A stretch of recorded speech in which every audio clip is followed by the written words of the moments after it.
TTD ఒక ప్రకటన ఇచ్చింది. ప్రకటన ఇచ్చి వెబ్సైట్లో దాన్ని పొందుపరచల. టీటీడీ ఇచ్చినటువంటి ప్రకటనకి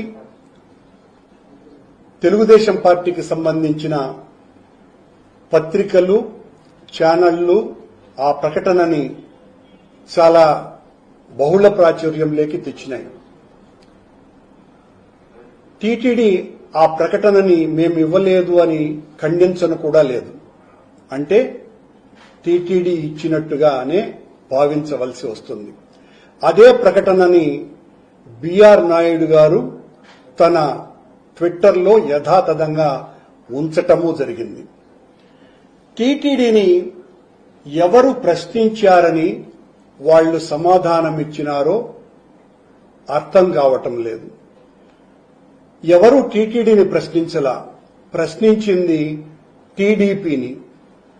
టీడీపీని ప్రశ్నిస్తే టీటీడీ ఎందుకు సమాధానమిచ్చింది అన్నది ఆశ్చర్యం. బోలేబాబా మా అసోసియేటెడ్ సంస్థ హెరిటేజ్ అని అన్నట్టుగా, మా మ్యానుఫ్యాక్చరింగ్ యూనిట్ ఇందాపూర్ అని హెరిటేజ్ అన్నట్టుగా, టీడీపీ పార్టీకి టీటీడీ ఏమన్నా అనుబంధ సంస్థనా అనే అంత పెద్ద ఆశ్చర్యకరమైనటువంటి అనుమానాలు నిన్న వాళ్ళిచ్చినటువంటి ప్రకటన ద్వారా అర్థమవుతుంది. టీటీడీ అన్నా టీడీపీ అన్నా ఒకటేనా అనని ఆ ప్రకటన చూసిన వాళ్ళందరూ కూడా అనుకుంటున్నారు. ఆ ప్రకటనలో అది బిఆర్ నాయుడు కావచ్చు, టీటీడీది కావచ్చు, వాళ్ళు ఇచ్చినటువంటి ప్రకటనలో మొట్టమొదట 484 జీవో ద్వారా కర్ణాటక మిల్క్ ఫెడరేషన్ వాళ్లు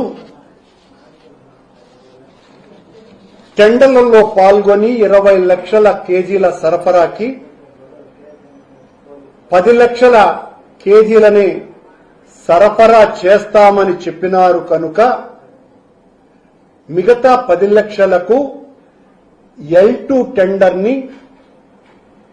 టెండరర్కు మేము ఆ 10 లక్షల సరఫరాను ఇచ్చినాము అని వాళ్లు ప్రకటించినారు. జాతీయ స్థాయి డైరీకి. కానీ 484 జీవో చాలా ఇంపార్టెంట్. ఇది 484 రెజల్యూషన్ లో పాల్గొన్నటువంటి ఈ కర్ణాటక మిల్క్ ఫెడరేషన్ అనగా నందిని మిల్క్ ప్రొడక్ట్స్